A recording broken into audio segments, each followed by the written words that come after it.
पढ़े हैं, मनु शत्रुपा ने बहुत तप किया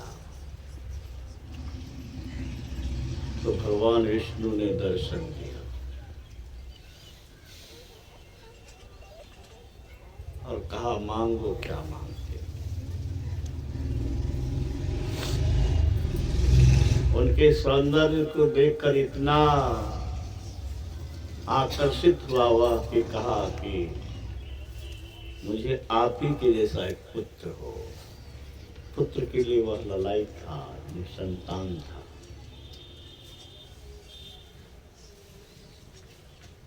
तो भगवान ही जब राम बन करके आए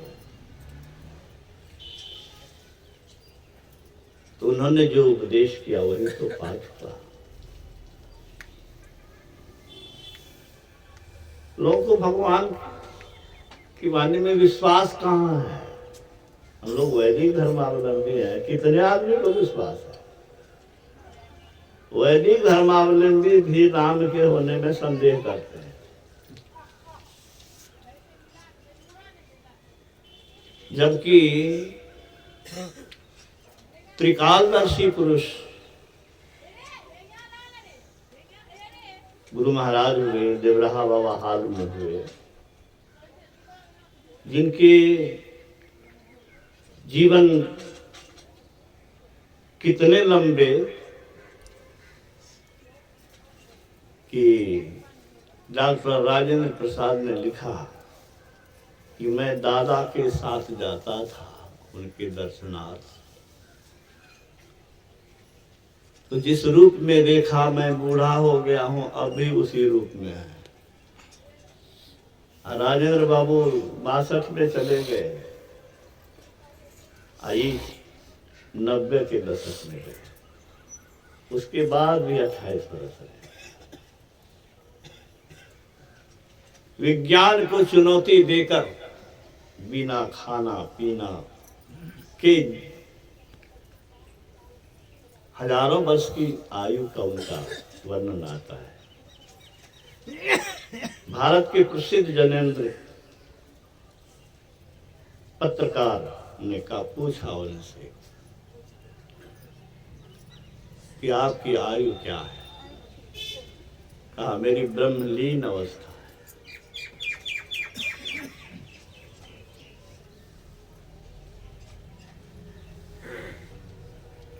कहो देश का क्या हाल है? कहा बहुत खराब है।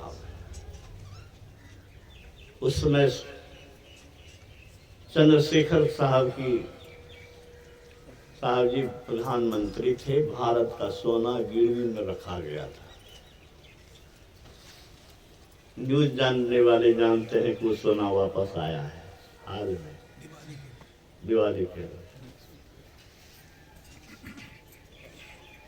जिस समय भारत सोना गिरवी रख रहा था, उसमें बोल रहा है कि भारत की हालत बहुत दयनीय है। पत्रकार बोल रहा है। बाबा ने क्या कहा? भारत का भविष्य बहुत उज्जवल है। भारत का भविष्य बहुत उज्जवल है। और हम लोग देख रहे हैं किस तरह से भारत तरक्की कर रहा है। मधेपुरा में क्या था? हम लोग गांव से 4 किलोमीटर टाउन में जाते थे तो बालों में धंस के हालत खराब हो जाता था। आज किस गली में रोड नहीं है। तो ऐसे जो कालजयी पुरुष, काल पर जिसने विजय पाया, वैसे पुरुष भगवान राम के उपदेश सुनाते थे। उनके ग्रंथों को पढ़िए, कितनी आस्था थी। मोहम्मद साहब के प्रति हमारे मुसलमान भाई क्या कहते हैं? वो खुदा के पैगंबर थे। उनकी बात 5 वक्त नमाज, मेरे यहाँ मजदूर जो काम करता है वो मजदूरी कल नहीं किया, वर्षों से वह मेरे यहाँ पेंटिंग करता है मकान का, कभी शुक्रवार को नहीं आया। हम लोगों में से कितने ऐसे हैं जो मजदूरी करने के बावजूद भी इस ज्ञान जग में संतों की आज छाया में रह करके अपना जीवन बिता रहे हैं। ये प्रेरणा देने की चीज है। मैं गुरु महाराज के वक्तव्य को दोहराना चाहता हूँ। जो श्रेष्ठ पुरुषों का कहना नहीं मानता उसका भला होना संभव नहीं है। जो बेटा बाप की बात नहीं माने, जो शिष्य अपने गुरु की बात नहीं माने, जो जनता या कोई कर्मचारी अपने हेड की बात नहीं माने, वो कैसे चैन से रह सकता है? सिपाही का क्या हिम्मत है कि एसपी का अवहेलना कर दे? डिस्चार्ज होना है क्या? हम लोग की दुर्दशा इसीलिए है कि हम लोग ईश्वर तक की बात को नहीं मानते। ईश्वर के प्रतिरूप जो संत हैं उनकी बात को अपने आचरण में नहीं लाते। तो भगवान राम के उपदेश को आप गौर से सुने होंगे तो विचारिए क्या कहा उन्होंने। जो कुछ कहा उसका भाव में रखता हूं। सृष्टि का सर्वोत्तम सर्जन मनुष्य है, सर्वश्रेष्ठ सर्जन मनुष्य है। मनुष्य चंद्रलोक गया, क्या नहीं किया। बाघ, सिंह, हाथी बड़े हिस्र जानवर हैं, लेकिन उस पर शासन किसका है? मनुष्य का है। मनुष्य इतना ही नहीं कर सकता है। गुरु महाराज ने कहा अपने तपोबल से देवी देवता को अपने बस में कर लेता है।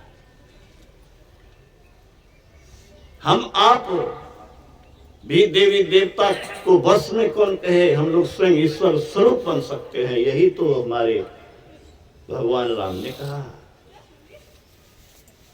मोक्ष का अर्थ क्या होता है? छुटकारा, बंधन से मुक्त हो जाना। बंधन से मुक्त होने का क्या अर्थ है? सारे दुखों से छूट जाना। आत्मा परमात्मा में कोई अंतर नहीं है। घर के अंदर के आकाश और बाहर के आकाश में कोई फर्क है क्या? गुरु महाराज ने कहा कोई फर्क नहीं है। जो आपकी आत्मा है वही परमात्मा है। अंतर एक ही है कि हम इंद्रियों के संग हो गए हैं, अंतःकरण युक्त हो गए हैं, शरीरों से गिर गए। 5 शरीर की चर्चा भी गुरु महाराज के प्रवचन में आया। साधारण मृत्यु में एक शरीर छूटता है। मैं समझता हूं कि गुरु महाराज नहीं होते तो बताने वाला कोई नहीं होता। बहुत से पंथी हैं, लेकिन कहीं पर ये सूक्ष्म शरीर, कारण शरीर, महाकारण शरीर, कैवल्य शरीर की बात नहीं है।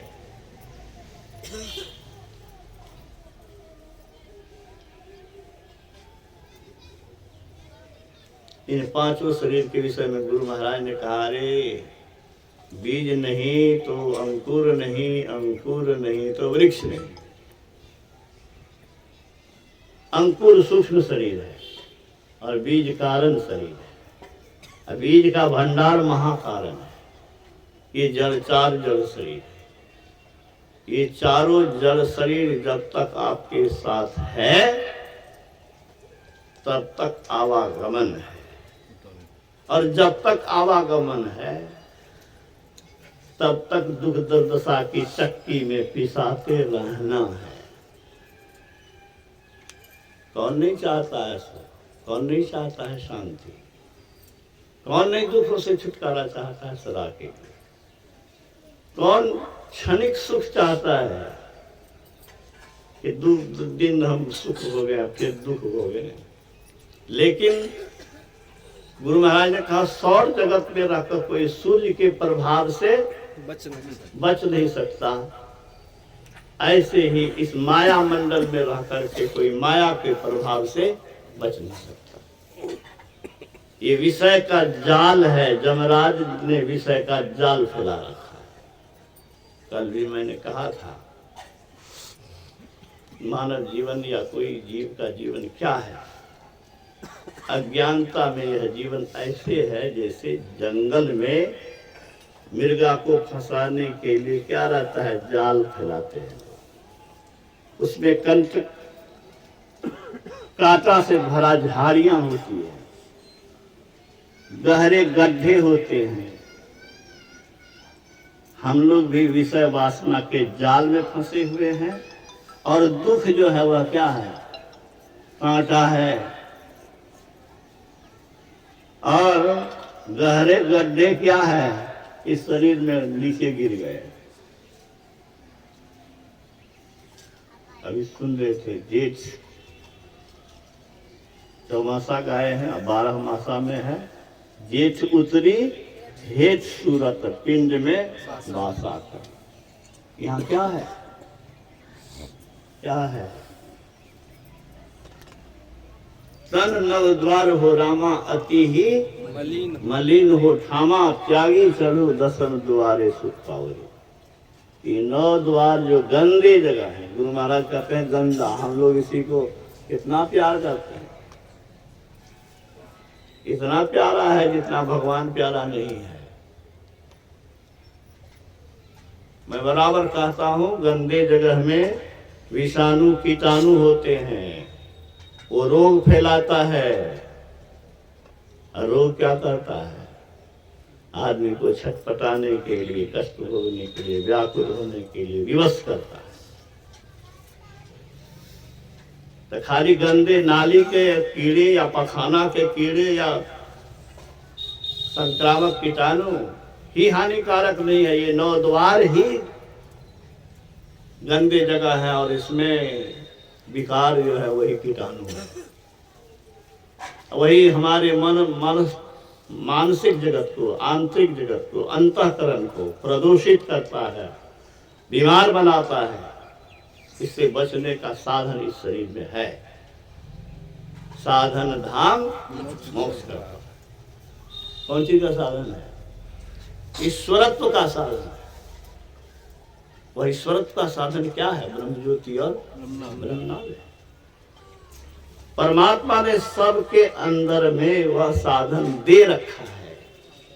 आपके घर में खजाना तो है, लेकिन खजाना का उपभोग नहीं करेंगे तो आप दरिद्र बने रहेंगे।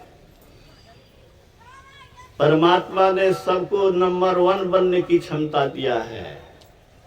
नंबर 1 में ईश्वर है, ईश्वर बनने की क्षमता दिया है।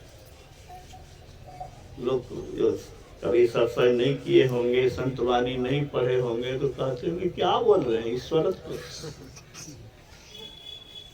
अरे स्वामी विवेकानंद 39 वर्ष मात्र धरती पर रहा, तो 70 वर्ष अरे मधेपुरा बहुत आदमी नहीं चिन्हेगा। 39 वर्ष की जिंदगी में विश्व उनको जानता है, पूजित होता है। जब तक धरती आकाश रहेगा वो रहेंगे। उन्होंने क्या कहा, मनुष्य तब तक मनुष्य है जब तक अपने अंतः और बाह्य प्रकृति पर विजय पाने के लिए संघर्ष कर रहा है। विजय पाने के लिए गुरु महाराज ने कहा जिसने पिंड को जीता उसने ब्रह्मांड को जीता। आपको ब्रह्मांड को जीतने का अवसर परमात्मा ने दे रखा है। आप लापरवाही करें, गुरु के आदेश को नहीं माने, उसकी बताई युक्ति को अमल में नहीं लावे तो, और सत्संग का आयोजन होता रहे, आप सुन करके निकालते हैं इस काम से, तो आत्मघात है। भगवान राम में अंतिम में क्या कहा, कृतज्ञ है। कृतज्ञ क्यों है भाई? उसको आप भूल गए हैं, इसलिए कहा कि कृतज्ञ हो। जो तरने के लिए उनके पास नहीं जाने के लिए कोशिशों नहीं करते हो। अरे तुम्हारा इतना उपकार किया कि मनुष्य शरीर दिया, जो शरीर तुमको ईश्वर बना सकता है, उसके पास जाने के लिए कोशिश नहीं कर रहे हो तो कृतज्ञ नहीं हो। उसके उपकार को माना कहाँ? अरे तेरे ऊपर अगर मेरा उपकार है तो मेरे पास मिलने के लिए भी नहीं आओगे तो मेरे उपकार को तुमने माना कहाँ? नहीं मारा तो कृतज्ञ नहीं हो क्या, और नीच बुद्धि हो और आत्महिंसक हो, यही तो अंतिम में उन्होंने कहा।